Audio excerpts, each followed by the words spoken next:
अस्सलाम वालेकुम। कैसे हैं दोस्तों? उम्मीद है आप सब खैरियत से होंगे। पिछले सबक में हमने नून तक सीखा था। आज के सबक में हम हैंड राइटिंग की कमज़ोरियों को ख़त्म करने के लिए और ख़त सीखने के लिए जो हमारा सबक होगा वो नून के बाद वाले हरूफ होंगे, यानी वाव, हा और हा की कई किस्में हैं, उसके बाद या, और ये 2 3 4 जितने भी हरूफ हैं वो हम लिखेंगे इंशाल्लाह। फिर उस पर हम बात करेंगे कि इनमें से ये गलतियाँ क्या क्या गलतियाँ आती हैं हमसे और उनको कैसे ख़त्म किया जा सकता है। तो नून के बाद लिखाई के हिसाब से वाव आता है, ये हमने लिख दिया।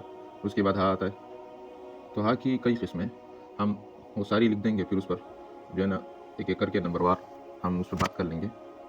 एक ये किस्म है, उसके बाद एक ये किस्म है, और एक ये है। इसी तरह हाँ का एक मजमूआ है जिसमें तकरीबन हाँ की 5 किस्में शामिल की गई हैं। तो वो ये है, अभी हम लिखते हैं, आप देखें ये। इसके बाद या लिख लेते हैं,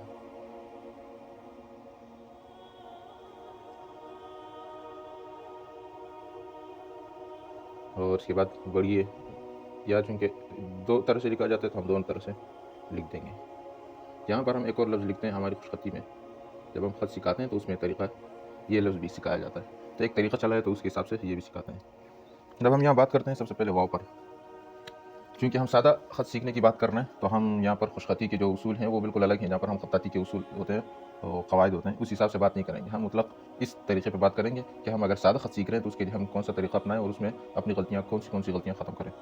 तो सबसे पहले वाव की बात करते हैं। वाव की शक्ल अगर आप देखें गौर से तो ये दाल से मिलती है। दाल का हरफ है, इस पर हम पिछली वीडियो में बात कर चुके हैं, तो अगर आपने वो वीडियो नहीं देखी वहाँ जाके वो देख लें, उसके बाद आपको ये चीज़ें आसानी से समझ में आएगी। दाल में हमने बताया था कि 2 चीज़ें हैं। पहला हिस्सा ये गोलाई है, इस एक, दूसरा हिस्सा आपने उसको सीधा सा एक वो दामन देना है। अब इस वाव में भी यही चीज़ है, बस आपने क़ाफ और फ़ा वाली गोलाई इसमें शामिल कर देनी है ये। तो दाल की इस तरह आप जब क़ाफ की शक्ल बनाएंगे और उसको वो दामन बनाएंगे तो दाल और वाव भी आसानी से बन जाएगा। तो यहाँ पर हम दोबारा लिख देते हैं, जैसे ये हमने दाल की शक्ल बनाई है और ये हमने इसके साथ वाव जोड़ दी, गोलाई जोड़ दी। तो बस ये सिंपल है। अगर आपने दाल लिखना सीखा है तो आप वाव भी आसानी से सीख लेंगे। समझ आ गई? उसके बाद हम आते हैं हा की तरफ। तो हा का जो पहला हिस्सा है, इसमें अगर हम इसे बड़ा करके लिखेंगे तब जाके हमें समझ में आएगा, क्योंकि जब तक छोटा आप देखेंगे वो वीडियो में तो वैसे भी थोड़ा सा दूर से साफ नहीं दिख रहा होता है, तो आपको सही समझ में नहीं आएगा कि ये किस तरह बना हो, क्योंकि सिर्फ गोलाई हमें दिखती है। लेकिन इसकी जो असल शक्ल है वो हम आपको बड़ा करके लिखेंगे तो उससे आपको समझ में आएगा कि ये लिखा किस तरह जाता है। हा की असल शक्ल कुछ इस तरह से है। आपको भी ये नज़र आ रहा होगा साफ से। तो ये ऊपर वाला हिस्सा मोटा होता है और मोटे जो है ना, अगर कट पेन से हम लिखते हैं तो इसको इसी अंदाज से नीचे घुमाया जाता है, नीचे लाया जाता है। उसके बाद ये निचला वाला हिस्सा आधे ख़त, हम उसको जो है ना कट की ज़ुबान में कहते हैं कि आधे ख़त पेन, ख़ताती की ज़ुबान में कट का जो आधा हिस्सा होता है कट पेन का, ब्रश का वगैरह का, तो उसके आधे के बराबर ये निचला हिस्सा बनाते हैं। तो ये बनता ही कुछ इस तरह से। अब इसको देख के आप अंदाज़ा लगा लें कि जब हम इसकी गोलाई बनाएंगे तो किस अंदाज से बनाएंगे। एक तो ये है कि हम सिंपल बस गोल कर दें, तो कहने को तो ये भी हाँ है, लेकिन इसकी असल शक्ल देने के लिए इसका जो पहला हिस्सा है, ये वाला हिस्सा, इसको हम थोड़ा सा खींचते हैं, थोड़ा सा लंबा करते हैं, उसके बाद वही गोलाई इसको यूँ जोड़ देते हैं। इससे ये होता है कि हमें लगता है कि ये कोई सिर्फ गोल ज़ीरो नहीं है, ना कोई 5 लिखा हुआ है, बल्कि हा लिखा हुआ है। तो ये हाल दिखाने के लिए हम इसका पहला हिस्सा थोड़ा सा लंबा करते हैं, उसके बाद इसको यूँ जोड़ते हैं, ताकि ये बाकी ज़ीरो से और इन चीज़ों से बिल्कुल अलग दिखे। तो इसलिए इसको समझने में थोड़ा सा इंसान को दुश्वारी होती है, क्योंकि बिल्कुल गोलाई है। तो वो दुश्वारी तब जब इंसान की ख़त्म हो जाती है, वो तब समझ में आता है जब इंसान उसको कट पेन से लिख के देखे या ब्रश से लिखें या जो कट मार्कर है उससे लिख के देखे, तो अंदाज़ा हो जाएगा कि इसकी असल शक्ल कैसी होती है।